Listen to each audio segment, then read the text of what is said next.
pumpkin season and we recently made some adorable pumpkin hand pies, but what if we made them actually shaped like a pumpkin? That's right, today we're making pumpkin shaped hand pies. Hi there foodie friends, my name is Carly and welcome back to my channel, Adventures in Yum. First, we're piping some baked pumpkin pie filling into a silicone mold. You can certainly pipe some of the filling into little dollops on parchment paper.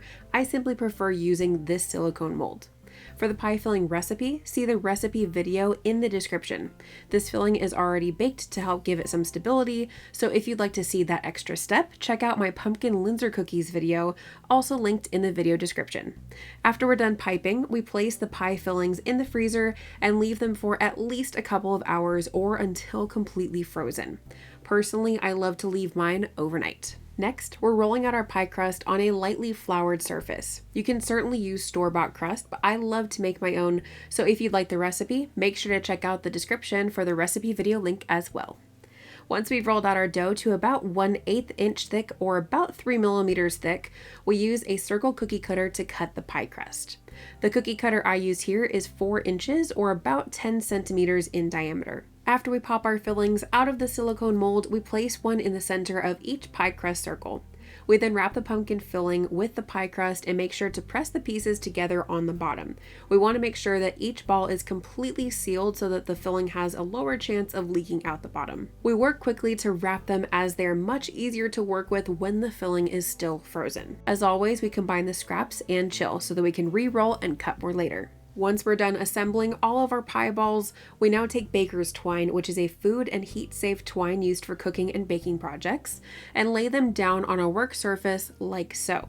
Each piece is about 10 inches or about 25 centimeters long to ensure that you can easily tie them. We then place a pie ball with the seam side down and tie the twine around it.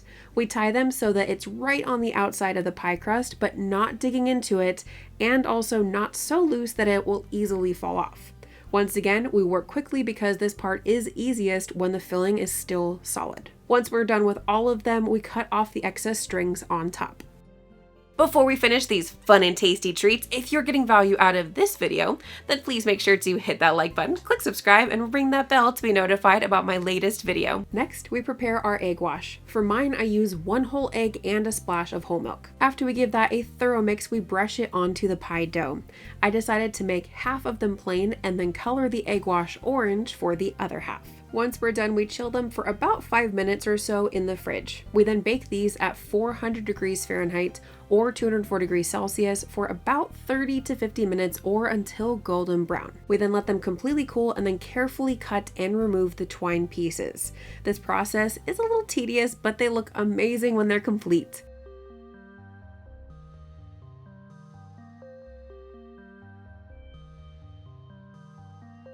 After all the twine has been removed, we break a pretzel stick and stick one of the ends into the top of the center of each pumpkin hand pie for our stem. And our pumpkin-shaped pumpkin hand pies are complete. Let's see what it looks like on the inside. The crust is nice and flaky and the inside tastes like pumpkin pie. While the process of tying and then cutting the twine can be a bit tedious, these treats are so easy and look so awesome. Let me know in the comments if you give these a try and how you like them. If you're interested in checking out some of the products I used in this video, then please make sure to check out that video description below for some of their Amazon links. Thank you so much for joining me today, foodie friends. I'll see you next time for another yummy adventure.